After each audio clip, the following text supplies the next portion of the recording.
여러분 안녕하십니까? 12시에 반가운 얼굴 박민영의 SNS 인사드립니다. 박민영입니다.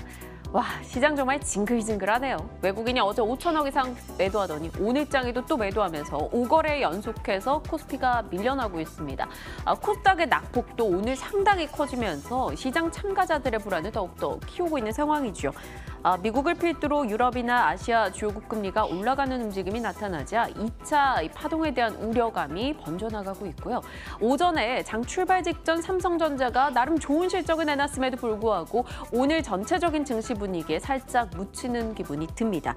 시장에게 지갑도 털리고 내 정신도 탈탈 털리는 기분을 많이들 느끼시고 계실 것 같아요. 어떻게 시장을 바라봐야 되는 건가? 그리고 박앵커의 올백포트 현재 어떤 변화를 맞이했는가 궁금하신 분들을 위해서 곧장 공개하면서 시장 전략 이야기 풀어가도록 하겠습니다. 안녕하십니까? 라는 이 말이 너무나 무겁게 느껴지는 오늘인데요. 조금은 가벼워질 수 있도록 달려볼게요. 박민영의 SNS 시작합니다.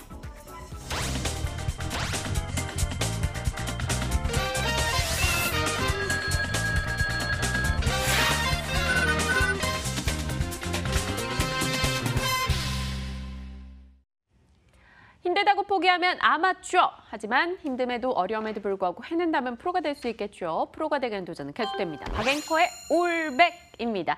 이 시각 함께하는 두 분과 인사 나눠보도록 할게요. 박재영 차장님, 권홍섭 대리님 자리하셨습니다. 어서 오세요. 안녕하십니까. 안녕하십니까. 네, 안녕하십니까. 안녕하십니까 했지만 사실 안녕하지 못하죠. 저희 모두 그리고 시장 참가자분들도 그러실 것 같아요. 채팅창에도 그러시네요. 저는 안녕하지 못해요 라는 분도 계시고요. 코스닥 상승 때 하락 비율이 어마어마 이게 말이 되냐 하셨는데요. 볼까요? 코스닥의 오늘 하락 종목 수가 1065개에 달합니다. 상승 종목 수가 157개. 코스닥의 낙폭은 2% 정도. 신라젠 4%, HLB, 포스코 캠텍 시총 상위 종목들 셀트리온 헬스케어 제외하고 줄줄이 급락세를 기록하고 있습니다. 시장이 왜 이럴까요? 박 차장님께 먼저 질문 드려볼까요? 금리 인상 이슈, 미중 무역 분쟁. 사실 새로운 악재는 아니에요. 지속적인 이슈였는데 이렇게까지 민감하게 오늘 반응해야 되는 이유는요? 시장의 심리죠. 어제 사실 금리 인상 때문에 빠졌다라는 거는 핑계예요. 어제 금리 오른 것보다 그저께 미국 국채 금리 오른 게 더 크거든요. 근데 S&P 500은 상승했었어요. 그럼 사실 말이 안 되잖아요. 여기까지는 인상해도 괜찮고 여기서부터는 높은 거니까 안 돼라고 할 리는 없을 거고, 미국도 이제 겁이 나는 거죠. 어제 나스닥 기술주들이 급락했죠. 기술주들이 급락한 이유는 사실 성장주는 지금 아마존이라든지 애플 이런 쪽으로 돈을 많이 벌지만 우리가 성장주를 볼 때는 미래의 돈을 얼마만큼 벌 거야. 예를 들어서 오늘 100만 원 버는 기업이 있고 10년 뒤에 1000만 원 버는 기업이 있어요. 두 개가 밸류에이션이 비슷하다라고 본다면, 지금 가치가 비슷하다라고 본다면, 예를 들어서 이자율이 올랐을 경우에 그 미래에 10년 뒤에 1000만 원 버는 기업이 그 1000만 원을 현재 가치로 환산했을 때 가치가 굉장히 많이 떨어지거든요. 그게 이제 성장주의 좀 우려고. 그리고 성장주는 대부분 돈을 못 봅니다. 돈을 못 버는 애들을 가지고 주가가 오르면 성장주라고 이야기를 많이 하거든요. 물론 이제 기술력도 있고 하지만 대부분 그런 경우가 많아요. 이거는 돈을 못 번지만 앞으로 성장할 거야라는 측면에서 높은 고밸류에이션을 주는데, 이런 기업들의 단점은 이자 비용이 많이 나간다라는 거예요. 아니면 주주한테 손을 벌리거나 지금 금리가 이렇게 올라가 버리면 부채, 조달 비용 이런 것들이 많이 올라가기 때문에 굉장히 심각한 타격을 입을 수 있습니다. 네. 그런 점들이 이제 주가를 끌어내리고 있는 거고요. 코스닥은 대부분 다 제약바이오잖아요. 시총 상위 종목들 보면 다 그래요. 그쪽이 우르르 쏟아지다 보니까 시장이 왜 이렇게 급등락해요? 이런 이야기를 하는데, 사실 제약바이오가 시동을 한번 딱 걸어서 코스닥 지수가 1% 이상 빠진다? 그럼 코스닥 들고 있는 사람도 어때요? 난 제약바이오 아니지만 불안할 거 아니에요. 그러면 거기서 나도 좀 팔까라는 투매가 나오고, 보통 7, 8포인트 빠져서 얼마 안 빠지다가 이 급락이 한 번에 쑥 나오는, 2일에도 그랬잖아요. 2일에도 제가 방송 마치고 방송 끝나고 들어가 보니까 갑자기 코스닥이 급락해 있더라고요. 남중국해에서 어쩌고저쩌고 이야기 나오면서 심리가 굉장히 지금 어지러운 상황이어서 이제 시총 상위 코스닥의 시총 상위 종목들이 쏟아지는 그 효과가 일반 그 개인들의 투심을 많이 흐트러 놓고 있는 것 같습니다. 네. 오늘 제 포트를 보면 사실 뭐 개인들도 그렇고요. 투자 심리가 흐트러지지 않을 수 없기는 해요. 일진 머티리얼즈가 오늘 5% 빠집니다. 그리고 와이솔 2.8%, 매지운 1.2%, 뭐 다른 종목 6% 이상 급락하고 이런 거 대비해서는 어찌 보면 양호할 수도 있는데 이 정도가 양호한 포트라는 게 좀 울적해지는 것 같아요. 시장 너무 무섭다라는 이야기 계속해서 이야기 나오고 있고요. 너무 무서운 얘기가 있어요. 미중 무역 전쟁이 20년은 갈 것 같아요라는 글. 아유, 설마 그러겠습니까? 그러지 않아야겠죠. 권대리님 보시기에는 어떠세요? 시장 오늘 삼성전자 3분기 실적 좋았어요. 그래도 삼성전자가 올라주지 뭐 0.2%면 오른다고 봐야 되나요? 버틴다고 봐야 되겠죠. 하지만 올라가 주진 못해요. 어제 밀렸던 그 하락분마저도 만회 못하고 있는 상황인데요. 시장에 대한 권대리님의 시각도 확인해 볼게요. 네, 우선적으로 이제 삼성전자의 경우에는 이제 17조 원 정도의 어느 정도 컨센서스에 부합하는 수치가 나왔기 때문에 거기서 밀리는 흐름이 나타나지 않았다 이렇게 보시면 될 것 같고요. 그간 이제 스마트폰 역성장에 대한 우려를 잠식시키는 그런 실적 발표를 한 것 같습니다. 이제 반도체 D램 부분하고 그리고 이제 그 일반 가전 부분에서도 어느 정도 그런 그 적자 폭을 좀 축소를 하거나 그런 부분에서 영업이익률이 잘 나왔기 때문에 삼성전자의 지금 밸류는 굉장히 낮다 이렇게 보여지면 될 것 같은데요. 그러나 이제 어느 정도 이제 총수에 대한 부재 이런 부분들이 아직 이슈가 남아 있기 때문에 한 11월 정도까지는 바닥을 좀 박스권을 기는 그런 양상들이 나타날 것 같고요. 삼성전자가 어느 정도 어쨌든 이제 지수를 추종하기 때문에 현재 뭐 우리나라 시장이라든지 전체적으로 시장이 많이 밀리고 있는 상황이기 때문에 컨센서스가 좋게 실적 어닝 서프라이즈가 나왔다 하더라도 전체적인 수급 영향으로 인해서 빠지고 있는 상황이다 이렇게 보시면 될 것 같습니다. 그러나 이제 삼성전자를 또 한번 매수를 타이밍을 잡으실 분들도 이제 나타날 거라고 생각이 되는데요. 아무래도 한 45,000원 밑에서는 한번 매수 타이밍을 노릴만 한데 그 시기가 아마 한 11월 정도 이재용 부회장의 선거 공판 기일에 따라서 나타날 것 같다고 보여지고요. 그간 이재용 부회장이 경영 복귀 선언을 하지 못한 이유가 삼성증권의 이제 그런 매매 사고도 있었고 그리고 삼성바이오 로직스의 회계 분식 사건도 있기 때문에 만약에 복귀 선언을 하게 된다면 여러 가지 기자들이 질문하겠죠. 삼성바이오 고의로 하신 거냐, 막 그런 부분들이 나타날 거. 뭐 사담이긴 하지만 그런 부분들이 나타날 거라고 예상이 되기 때문에 그래서 이제 경영선을 좀 이제 잠시 좀 뉴스가 잠잠해질 때까지 좀 기다리는 것 같고요. 만약에 이제 이재용 부회장의 복귀 시점이 아마 삼성에 있어서는 투자 시기가 적절할 것 같습니다. 왜냐하면 그때서야 뭐 OLED라든지 뭐 삼성 디스플레이라든지 아니면 뭐 반도체 관련된 부분들이 투자 발표 계획이 아무래도 잡혀 있기 때문에 그런 부분에서 그때 시기에 한번 진입을 해보자. 지금은 조금 뭐 대내적으로 좋지 않은 상황이기 때문에 좀 삼성전자의 진입 시점은 한 11월 정도 잡아보자 이렇게 보시면 될 것 같습니다. 갖고 있는 저는 어떡하라고 11월 정도로 대응 시점을 잡아보자 이야기해 주셨네요. 일단 뭐 지속적으로 사실 권대리님은 매도하자 의견을 주셨었지만요. 네. 악재만 있지 호재가 없어요라는 얘기. 이게 너무 슬픈 얘기네요. 사실 뭐 어떠한 방북 남북 간의 이슈 이런 것에서 좀 기대하고 남북 경협주는 나름 시장 대비는 좀 견조하게 움직이는데요. 어제 남북 경협주에 대한 의견들 질문이 좀 많이 나왔던 만큼 저희 시간 많진 않습니다만 남북 경협에 대한 의견도 살짝 여쭤볼게요. 박 차장님. 그런 쪽의 종목들 관심 가져도 될 것 같아요. 아난티드, 현대엘리베이터 등 두 분이 얘기하셨던 종목들 내에서도요. 지금 폼페이오가 북한 가면서 주가가 좀 올랐죠. 지금 삼성전자가 실적 발표에도 주가가 안 오르는 그런 상황에서는 남북 경협주라든지 그런 테마 쪽에 자금이 몰릴 가능성도 있다라고 봅니다. 그럼 올라갈 때 사시다라는 이야기는 아니고요. 좀 조정받을 때마다 뒤에 있을 모멘텀을 보고 접근을 하자. 한간에 나온 뉴스로는 이제 11월 달에 중간 선거가 있으니까 11월 6일인가요? 11월 달에 중간 선거가 있으니까 이제 북한이랑 미국이 만나려면 둘 중에 하나는 어디로 가야 되잖아요. 그러면 트럼프 대통령이 자리를 비우기에는 적어도 한 3, 4일은 걸린다라고 해요. 그럼 그때 동안 선거운동 못 하잖아요. 자기한테 중요한 거는 선거인데. 북한이 중요한 게 아니고 자기가 대통령 한 번 더 하느냐, 중간 선거 이거 어떻게 되느냐가 가장 중요하기 때문에 자리를 비우긴 쉽지 않을 것 같아요. 그러면 평양이 아닌 워싱턴에서 만날 가능성이 있다라는 이야기들을 하더라고요. 그러면 가장 파급력이 있으려면 중간 선거 전에 만나야 됩니다. 중간 선거 다 끝나고 만나면 사실 의미가 없잖아요. 그렇죠. 그렇다고 본다면 10월 달에 한번 모멘텀이 있을 수 있다라는 점에서는 뭐 대북 관련주 조정을 받으면 지금 영향력이 있는 종목들로 이제 추려서 한번 접근을 해보시는 것도 나쁘지 않을 것 같습니다. 네. 종목은요, 그럼? 너무 갑작스럽나요? 그냥 궁금하잖아요. 모멘텀이 있다면 어떤 그렇죠. 종목을 철도 추려야 관련된 종목들도 괜찮고 지금 포스코 캠텍 같은 경우에 주가 좀 이제 많이 올랐다가 또 많이 빠지고 있거든요. 그런 종목들도 두각을 나타낼 수도 있을 것 같고요.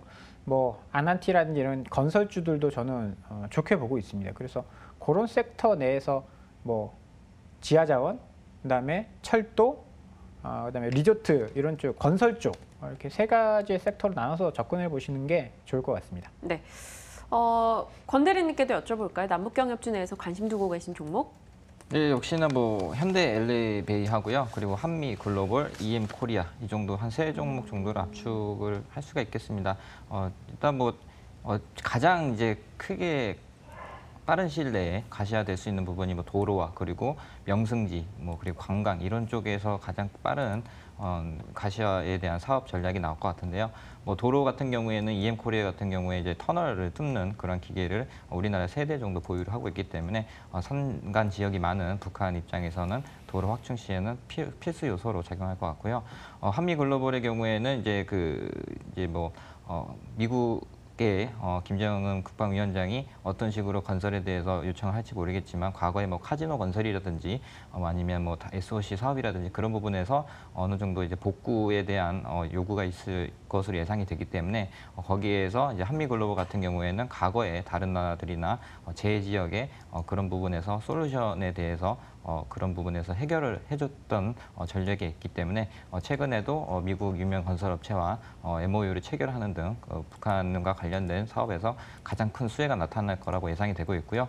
최근에 한미글로벌 주가도 상당 부분 조정을 잘 받고 있는 상황인 것 같습니다. 만약에 7일 날 북한과에 대해서 해외에서 어떤 내용이 나올지 모르겠지만 뭐 종전 선언이라든지 그리고 SOC 사업에 대한 지원 이런 부분들이 나타나게 된다면 한미글로벌이 수혜가 될 것이라고 예상이 되고 있고요. 8일 날에는 이제 중국에 가서 폼페이오가 시진핑과 만나서 어느 정도 무역 전쟁 부분도 어느 정도 다 협상을 추가적으로 하게 된다면 북한과 관련된 종목들이 또 상승할 여지가 크다고 봅니다. 다만 오늘 같은 날에는 이제 7일 날 우리가 다 이제 알고 있는 사실이기 때문에 굳이 지금 시점에서 쫓아 사는 것보다는 이제 그런 7일 날 폼페이오에 대해서 국무회의가 끝나고 나서 조정 시에 진입을 하는 것이 추천해 드리지 뭐 좋은 얘기가 나올 것이다. 지금 들어가자라고 하기에는 약간 지금 어려운 시점이다. 이렇게 보시면 될 것 같습니다. 알겠습니다. 어제 남북 경협주 매수해보는 건 어떨까요? 라는 질문들이 상당히 많았었기 때문에 또 시장에서 시장 대비 견조했기 때문에 그뒤 종목군에 대해서 이야기를 좀 챙겨봤고요. 이제 두 남자의 종목 곧장 가도록 하겠습니다. 한 주 마무리하는 금요일장 이 두 분은 또 어떤 종목에 관심을 갖고 계실까요? 열어보시죠. 박재영 차장님의 오늘의 종목은요. 이마트 그리고 휠라코리아입니다. 권홍섭 대리님의 종목 덕산네오룩스 한원시스템이네요. 쉽고 익숙한 종목부터 가볼까요? 이마트. 이마트도 최근에 좀 분위기를 막 타가는 듯한 모습이었어요. 오늘 장은 어떻게 진행되고 있을까요? 4%의 상승세 21만 8,500원에 거래가 되고 있습니다. 오늘 모건스탠리나 HSBC 외국계 창구에서 매수도 강하게 들어오고요. 유통주 내에서도 상당히 좋은 움직임이네요. 네, 엊그저께 제가 소비지표 이제 발표되고 나서 이마트 이제 골라봤다. 롯데쇼핑이나 이런 거 있는데 도저히 안 되겠고 이마트를 가져왔다라는 말씀을 드리면서 소개를 해드렸는데요. 역시 이제 다른 주도주들이 죽으니까 순환매 차원에서 이제 강한 움직임이 나오고 있는 것 같아요. 이마트가 뭐 엄청 지금 삼성전자처럼 17조를 버는 것도 아니고 한데 이렇게 올라가는 것은 워낙 많이 빠졌다라는 이제 공감대가 형성이 되어 있기 때문인 것 같습니다. 이런 그 유통주, 특히 이제 이마트 같은 이제 업종들은 굉장히 오랜 어려움을 겪었는데 정부에서 영업시간도 단축하라고 그러고 이제 전통시장 이런 쪽에 뭐 피해를 안 주기 위해서 여러 가지 뭐 정책들을 내놓다 보니까 반대급부로 이제 주가가 빠졌습니다. 여기다가 최저임금도 올라가면서 뭐 캐셔라든지 그 비용들이 많이 올라가게 됐어요. 그런 부분들이 한 해 내내 이제 이마트의 주가를 괴롭혔는데 이제는 뭐 주가에도 많이 반영이 됐고 개선될 여지도 좀 보이고 있다라는 거예요. 소비자 심리 지수가 작년 11월부터 빠지기 시작했는데요. 이 소비자 심리 지표가 반등하기 시작했습니다. 소비자 심리 지표랑 유통업종의 상관관계가 굉장히 높거든요. 소비자 심리 지수가 올라온다는 것은 앞으로 내가 소비를 좀 많이 하겠어라는 이야기가 되고요. 오늘까지인가요? 이번 주까지인가요? 코리아 셀 페스타 이런 것들이 지금 뭐 유통주에게는 소비 심리를 자극하는 요인으로 나올 수 있다는 거죠. 실적이 별로 좋지는 않습니다. 실적이 별로 좋지는 않을 것으로 보이고 유통업종 전반적으로 안 좋을 것으로 보이는데 그 안 좋은 유통업종 내에서 점유율을 확대해 나가고 있습니다. 이마트 같은 경우에는 뭐 온라인몰이라든지 트레이더스 이런 것들이 지금 쇼핑의 트렌드를 이제 장악을 해가고 있거든요. 그렇다 보니까 트레이더스 같은 경우에는 연평균 한 20%씩 성장을 하고 있어요. 20% 이상씩 성장을 하고 있는데 죽어가는 유통업종에서 새로운 이제 트렌드를 만들어가고 있다는 측면에서는 도움이 되고요. 이 이마트 같은 쪽이 안 좋아지는 이유 중에 하나는 식료품이나 이런데 온라인 이제 서비스가 도입이 되고 있다는 겁니다. 뭐 저희 와이프가 마켓컬리 이야기하면서 이거 평 굉장히 좋다고. 네. 뭐 좀 그래서 저도 관심 있게 보고 있는데 뭐 비상장 기업이에요. 이걸 가장 먼저 시작한 게 SSG.com, 이마트몰 이런 쪽입니다. 그래서 이게 뭐 이쪽 다른 쪽 마트들은 실적이 안 좋아진다라고 하지만 이마트몰이나 이런 쪽의 실적이 올라오면서 커버를 해줄 수 있다라고 보거든요. 이런 점에서 봤을 때는 저는 개인적으로는 유통업을 관심 있게 본다라고 한다면 어떻게 보면 이마트 1등이잖아요.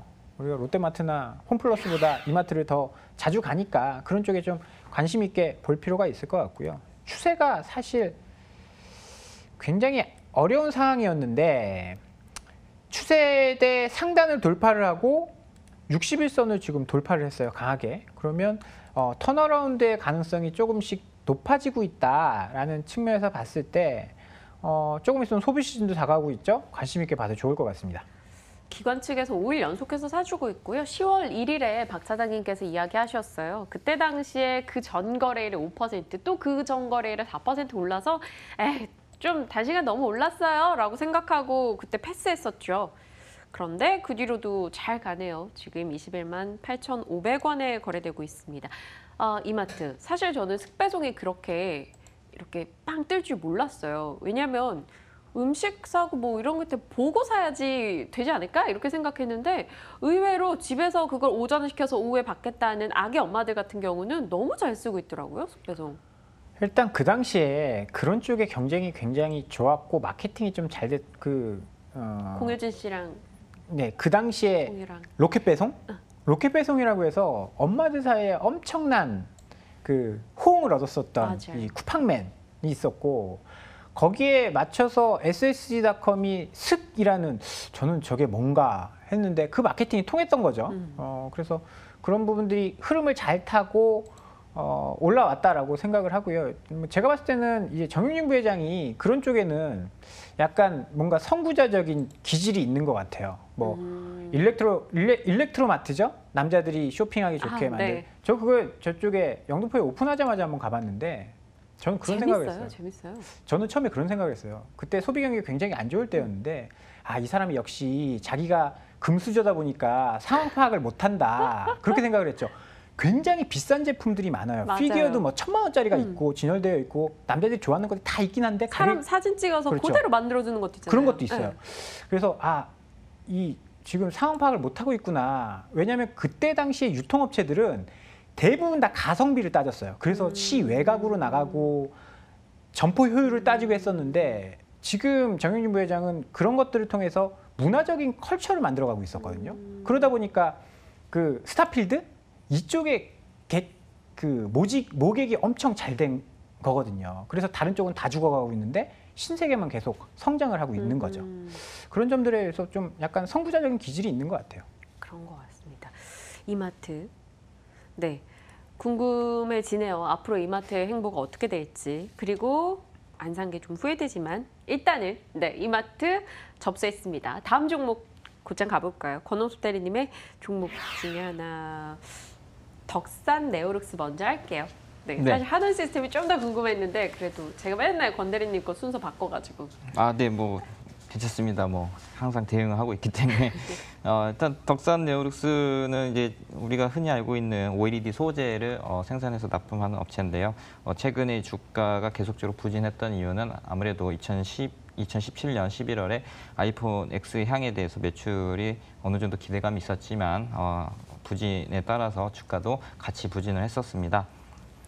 최근에 이제 2분기부터 이제 애플향 OLED 소재 매출이 나왔었는데요. 한 42억 정도로 좀 2분기에서는 어느 정도 선방을 했습니다. 3분기에도 역시 마찬가지로 아이폰 향에 대해서 어느 정도 매출에 대해서 성장세 개선이 나타날 것 같다고 보여지고 있고요.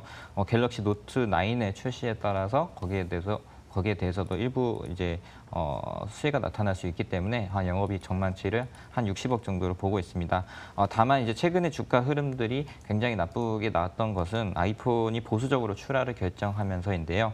과거에 이제 10주년을 맞아서 아이폰 10을 출시를 했지만 거기에 대해서 흥행이 도모되지 않았기 때문에 거기에 대해서 매출도 부진을 했었고 역시 주가도 부진했습니다. 그러나 최근 애플의 주가라든지 그리고 아이폰에 대한 흥행에 대해서도 좀 살펴보자면 뭐 여전히 아이폰에 대해서 인기는 실감할 정도로 밤을 새서라도 거기에서 사겠다라는 의지들을 가지고 있는 마니아층도 많이 보이고 있고요. 기존보다는 다소 이제 그 출하량이 뭐 기존 한 7천만 대에서 4천만 대로 좀 줄였긴 했지만 어느 정도 보수적인 시각에서 접근한다는 것은 주가가 향후에 만약에 기대감으로 올라갔던 것보다는 점차 그런 펀더멘탈과 매출에 대해서 확인을 하고 가는 과정이기 때문에 덕산 네오룩스는 그동안 한 6개월에서 8개월 정도 조정을 받은 상황에서 바닥을 다진 구간에서 다시 한번 추세 상향으로 갈 가능성이 크다 이렇게 보시면 될 것 같습니다. 거기에 대해 이제 마지막으로 이제 투자 포인트로 작용할 것이 뭐냐면 이제 QLED죠. 삼성 퀀텀 TV에 대한 수요가 늘어날 것이라 예상이 되고 있는데요. 일단은 이제 대면적화가 됨에 따라서 다행히 OLED 소재에 대한 수요도 많이 나타날 것이라고 예상이 되고 있습니다. 물론 지금 OLED 관련된 부분에서 전체적인 시장이 조금 혼조세를 보이고 있는 건 사실입니다. 뭐 중국 같은 경우에는 OLED와 그리고 LCD 패널에 관련된 이 두 가지 뭐 양분화해서 소재를 생산하겠다라고 하지만 결과론적으로 향후에 플렉시브 OLED라든지 이런 그 변형되는 디스플레이를 적용하게 되려면 OLED 소재를 이용할 수밖에 없기 때문에 거기서 덕산 네오룩스는 가장 큰 삼성 디스플레이 수혜가 나타날 것이라 예상이 되고 있고요.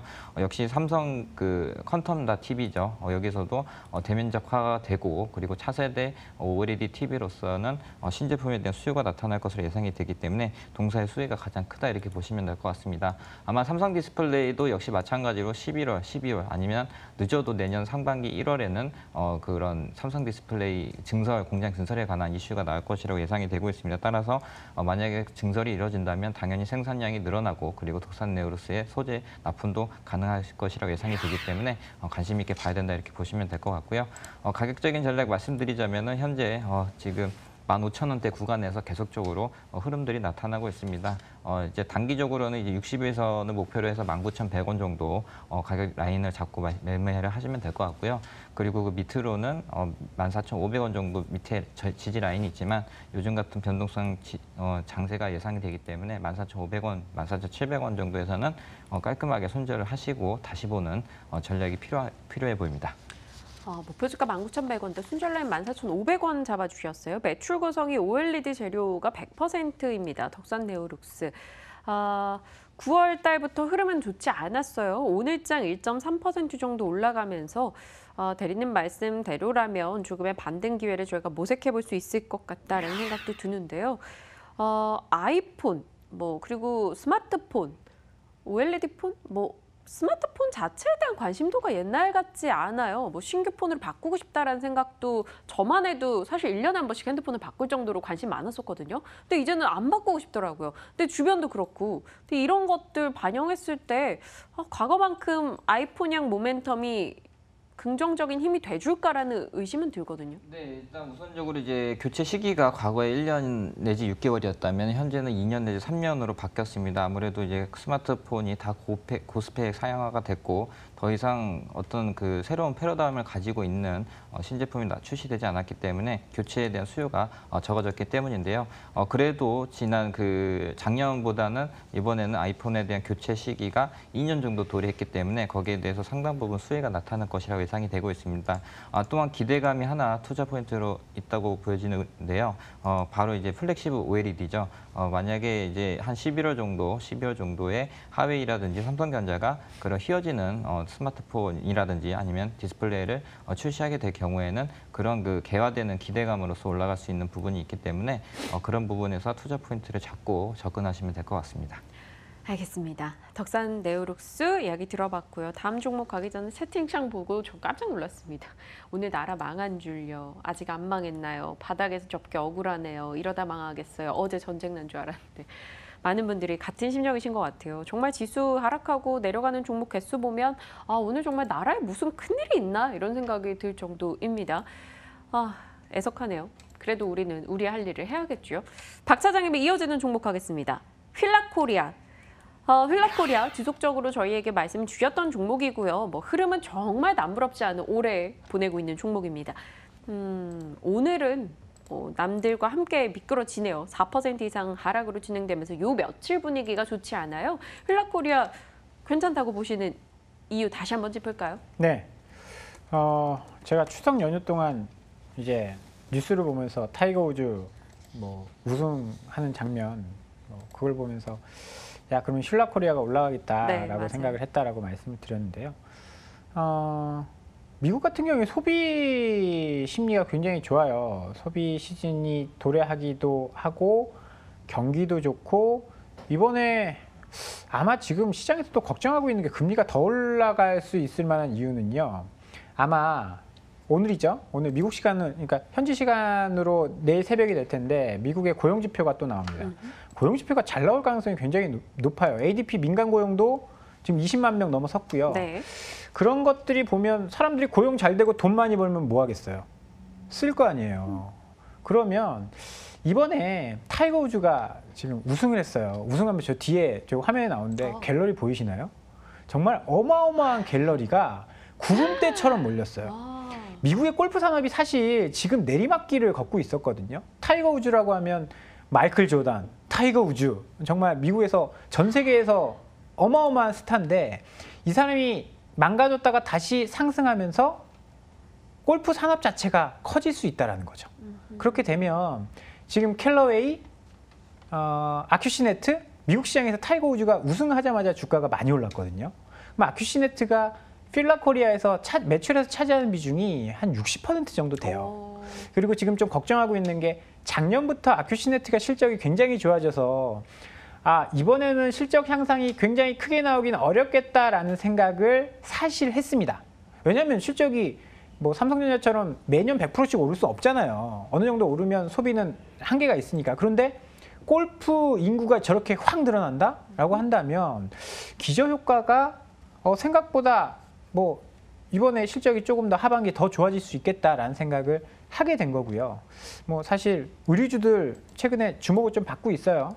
반도체나 이런 쪽이 잘 나가고 있는데 실적이 안 좋아진 실적보다 주가가 좀 못하면서 대안을 좀 찾으려는 노력들이 나오고 있거든요. 그런 대안이 아마 의류주 쪽에서 좀 나올 수도 있다라고 봐요. 소비 쪽에서 뭐 아까 이마트도 마찬가지지만 그런 측면에서는 대장주 역할을 할 수 있는 종목이다라고 생각을 해서요.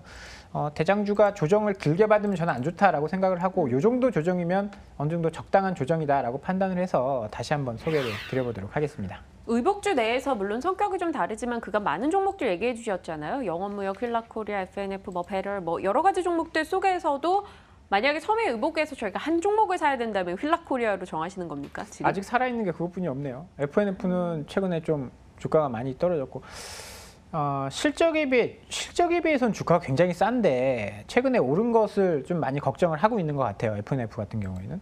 퓨라코리아는 뭐 아직까지 이제 주가가 살아있고 외국인 수급이라든지 기관 수급도 개선되고 있는 모습을 보여서요. 뭐 영업무역이나 한세제협은 뒤늦게 올라오고 있는 거고 주도주 역할을 하고 있는 것은 아마 퓨라코리아가 대장주지 않나라고 좀 보여지네요. 타이거우즈 영상을 보는데 되게 감격스럽네요. 많은 그런 분들이 공감하시는 분들이 계실 것 같아요. 다음 종목으로 가겠습니다. 권홍석 대리님, 한온시스템. 한온시스템 저희 왜 이렇게 많이 얘기하는 느낌이 들죠? 2.7% 오늘 올라가고 있는데요. 저희 얘기 많이 했죠, 권 대리님. 한 서너 번 얘기한 것 같습니다. 예. 그래서 이제 최근에 이제 좀 깊은 장세들, 그러니까 변동성 장세가 계속적으로 나오고 있지만 어느 정도 이제 수익률을 좀 노려보기 위해서 제약바이오도 담아보고 하는 상황이었는데요. 한온시스템은 그간 뭐 움직임이 뭐 장중에 뭐 10% 이상 올라가는 좀 변동성이 있었지만 꾸준하게 우상향을 하고 있는 모습들이 나타나고 있는 상황입니다. 일단 이러한 그 최근에 주가의 상승 흐름은 이제 마그나 FPNC라고 이제 그런 그 해외 글로벌 3위의 자동차 부품 회사 사업부를 인수를 했는데요. 1조 4천억 정도로 추정이 되고 있습니다. 내년 상반기에 마무리가 될 것이고 거기에 대해서 한온시스템의 매출 다변화가 일어날 것이라고 예상이 되고 있습니다. 그간 이제 계속적으로 현대기아차의 매출 비중이 뭐 50%에서 60% 비중이 높았던 반면에 이번 인수로 인해서 그리고 친환경 전기차 관련된 이런 부분들에서 굉장히 사업 다각화에 대해서는 호재로 작용할 것이다 이렇게 보고 있습니다. 현재 이제 한온시스템 매출 추이를 좀 보자면은 이제 매출 비중은 현대기아차가 거의 지금 60%였지만 40%로 좀 낮춰질 것으로 예상이 되고 있고요. 그밖에 이제 중국과 관련된 회사 그리고 포드사까지 이렇게 있었는데 지금 폭스바겐 그룹과 그리고 새롭게 마그나를 인수하면서 GM 자동차 그룹까지 매출 다변화를 할 수 있다는 것은 어느 정도 한온시스템이 이제 자구적인 산업을 육성하면서 친환경 자동차 부품에 대한 매출을 성장을 이어가고 있다 이렇게 보시면 될 것 같습니다. 최근에 뭐 이제 제가 자주 뭐 이제 영업이익이라든지 회사 내부적으로는 이제 말씀 많이 드렸으니까 오늘은 좀 수급적으로 좀 보자면 현재 이제 외국인들과 이제 기관의 지금 싸움이 양상들이 나타나고 있습니다. 지금 보시는 화면이 이제 한국거래소에서 제공하는 공매도에 대한 체결량인데요. 네. 최근 들어서 이제 9월 21일부터 계속적으로 공매도에 대한 거래량이 늘어나고 있는 상황입니다. 그러나 그 옆에 있는 잔고 수량을 보시면 꾸준히 공매에 대한 대차 거래는 늘어나는 반면에 공매도의 수량은 감소세를 530만 주에서 감소세를 이어가다가 현재 490만 주 정도로 이어지고 있는 상황입니다. 이러한 이유가 뭐냐면 지금 이제 외국인 수급을 좀 살펴봐야 되는데요. 지금 기관에서 특히나 연기금에서 하루로 빠지지 않고 연일 매수를 하고 있습니다. 아무래도 이제 한온시스템에 대한 미래 먹거리 산업에 대한 기대감 그리고 실적에 대한 기대감으로서 3분기 어닝 서프라이즈에 대한 기대감으로서 올라가는 거라고 보여지고 있는데요. 그 투자 주체가 연기금과 투신이기 때문에 거기에서 지금 같은 수급이 꼬이는 장에서도 견고한 모습을 보이는 것 같고요. 외국인들은 역시나 계속적으로 매도로 대응하고 있습니다. 외국인들이 20만 주 이상 팔지 않는 6만 4천 주, 1만 1천 주 이렇게 나오는 날에는 공매도를 상환하는 날이라고 이렇게 보시면 될 것 같은데요. 우리가 여기서 투자의 팁을 보여드리자면 수급을 보실 때 공매도도 중요하지만 외국인이 파는 것도 중요하지만 한국거래소에서 제공하는 공매도 시스템을 활용을 하면서 비교를 하면서 공매도가 정말 맞게 들어오는 건지 아니면 환매를 하는 건지 무조건 이제 증권사의 HTS 시스템보다는 거래소에서도 제공하는 공매도 현황도 좀 체크를 하면서 보시게 된다면 어느 정도 한 번 더 레벨업을 통해서 매매를 하실 수 있다 이렇게 보여지고 있고요. 최근에 이제 그러한 그 외국인의 대량 공매도에도 불구하고 연기금이나 투신에 대한 수급으로 받쳐주고 있는 상황이기 때문에 주가가 한 번에 꺾일 여지는 크지 않다 이렇게 보시면 될 것 같고요. 만약에 주가가 한번 튀게 된다면 이런 날 14,300원 올라갔나 이런 날을 보자면은 외국인들의 쇼 커버링으로 인해서 주가가 이렇게 한번 튕길 수가 있습니다. 아무리 대형주라고 하지만 공매도의 잔량이 굉장히 많기 때문에 그런 부분에서 주가에 대한 대형주라고 해서 무뎌지는 그런 부분들이 아니고 주가가 이렇게 급등을 할 수 있으니까 한번 이렇게 급등한 종목이고 거래량이 터진 종목은 우상향하는 모습들이 나타날 수 있기 때문에 한번 관심 있게 보시면 될 것 같습니다. 네. 한운 시스템 한 9월경에 2번 정도 10월에도 한번 이야기를 해주셨던 걸로 지금 파악이 되네요. 좋은 움직임을 기록했습니다. 그동안 오늘 장에서도 시장 대비 상당히 선전하고 있고요. 오늘 이렇게 네 종목 얘기를 다 들어봤는데요. 박 차장님, 오늘 이렇게 장이 흔들릴 때 웬만하면 매수 매도를 자제해야 되는 건가요? 아니면 이럴 때 아까 누가 체리피킹이라 그랬어요. 줍줍하는 시간을 가져봐야 되는 건가? 이렇게 많이 떨어지면 사보고 싶은 생각들 하실 거긴 해요. 막 이렇게 급락했던 종목들. 그렇긴 하죠. 근데 현금이 없죠. 지금 저희 조금 있어요. 글쎄요, 저는 이 하락이 좀 과하다라고 생각을 하고 있어서 사고 싶은 종목이 있었다라고 하면 이렇게 좀 쌀 때 사보는 것도 저는 나쁘지 않다라고 봐요. 굉장히 좋을 때 막 5% 10% 올랐을 때도 사실 무서워서 못 사지만 이렇게 많이 떨어져서 못 사거든요. 그런데 돌이켜 보면 그때가 기회였네라고 하는 경우가 이럴 때 아니면 많이 오를 때거든요. 그러면 저는 지금 큰 틀에서 문제가 없다라고 본다면 좋은 기회를 줄 수 있는 하락이죠. 음악이 나와요.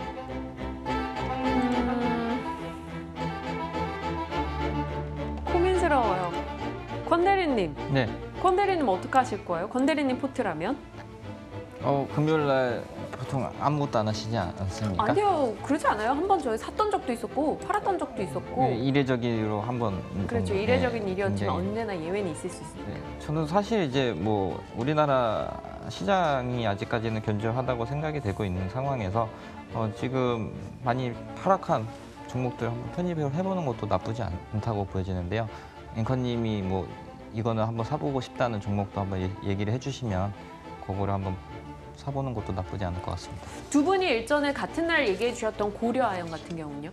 저희가 한 주 살 수 있나요? 못 사긴 해요. 근데 네, 한번 일단 얘기를 물론 있는 거 팔고 살 수도 있는 거니까. 그렇습니다. 네.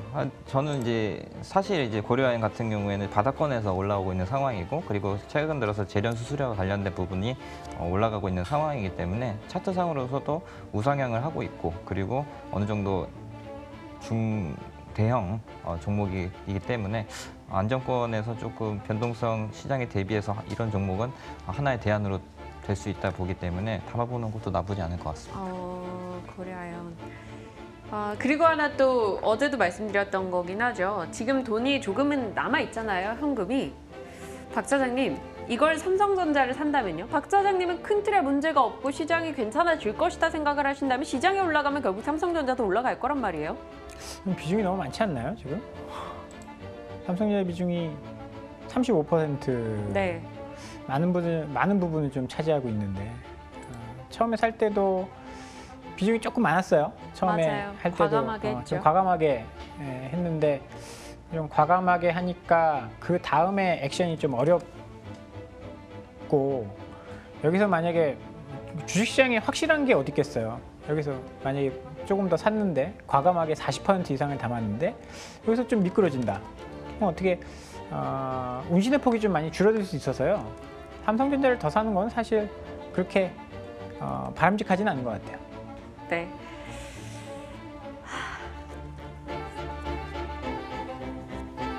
그러게요. 마을님, 삼성전자 어쩜 좋을까요? 올려주셨는데.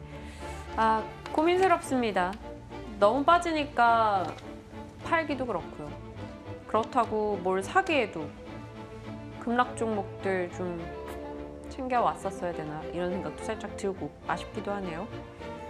오늘 결정 못하겠습니다.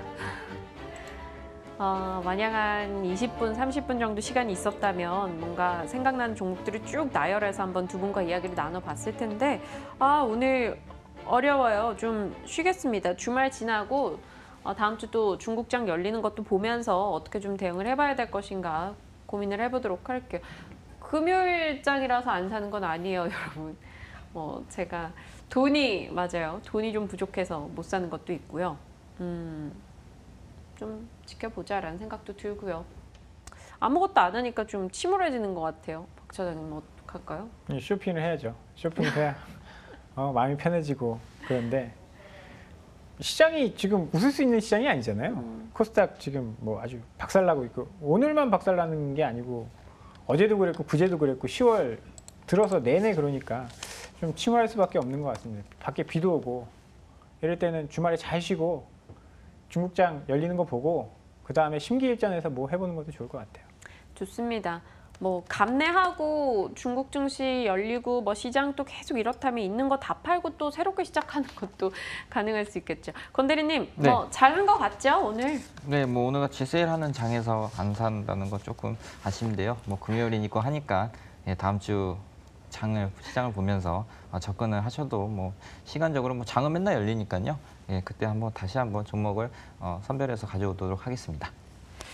궁금해요. 혹시 권 대리님 이렇게 지수가 빠질 때 저희 어쩔 수 없이 프로그램상 두 분이 계속 종목을 매일매일 신규 종목을 가지고 오셔야 되잖아요. 그럴 때 좀 부담감이 있으세요? 이런 날 솔직히 종목 안 주고 싶다 이런 생각 안 드세요? 당연히 들죠. 네, 종목이 매일 2개씩 챙겨와야 되고 그 가운데서도 그나마 좀 선방하는 걸로 또 심사숙고해서 가져와야 되는데 사실 또 이런 장에서는 뭐 무차별적으로 좀 폭락을 하고 있기 때문에 그런 상황에서는 종목에 대해서 참 부담이 많이 됩니다. 하지만 그렇죠. 그 가운데서도 또 우리가 가지고 온 종목 중에서도 이렇게 하락이 나왔다 하더라도 펀더멘탈 전체적으로는 괜찮은 종목들도 많기 때문에 그런 부분에서 좀 관심 있게 보시면 될 것 같습니다. 박 사장님 표정이 안 좋아지셨어요. 우리 굉장히 힘들어라는 느낌이시네요. 아니 그렇지 않습니다. 전혀 그렇지 않고요. 뭐 그때 나름대로의 고충이 있어요. 많이 올랐을 때 가져오는 것도 야 이렇게 많이 올랐는데 가져가야 되나? 똑같거든요. 뭐 10% 어제 준비해 놓은 종목이 막 15% 올라 있어요. 그런 경우 몇 번 있잖아요. 뭐 아난테스 때도 그랬고. 그러면 이것도 똑같은 거예요. 많이 빠진 거나 오른 거나 똑같은 건데 결국은 이제 시장 분위기에 사실 좀 영향을 받을 수밖에 없죠. 이렇게 침울한 분위기에는 좀 힘들고 아니면 맞아요. 시장이 좋으면 또 조금 더 힘을 낼 수 있고 그렇습니다. 시장 좋을 때 주식하는 분 누군지 표정만 봐도 알겠다 이런 얘기 저희 농담 삼아 하기도 하는데 정말 좋은 장이 와서 또 모두의 표정이 좀 밝았으면 좋겠다라는 생각도 드네요. 또 그런 장이 올 때까지는 이런 장에서 버텨나가는 것도 저희의 몫이겠죠. 한 주간 또 두 분 고생하셨습니다. 박재영 차장님, 권홍섭 대리님 여기서 인사 나누도록 할게요. 두 분 고맙습니다. 감사합니다.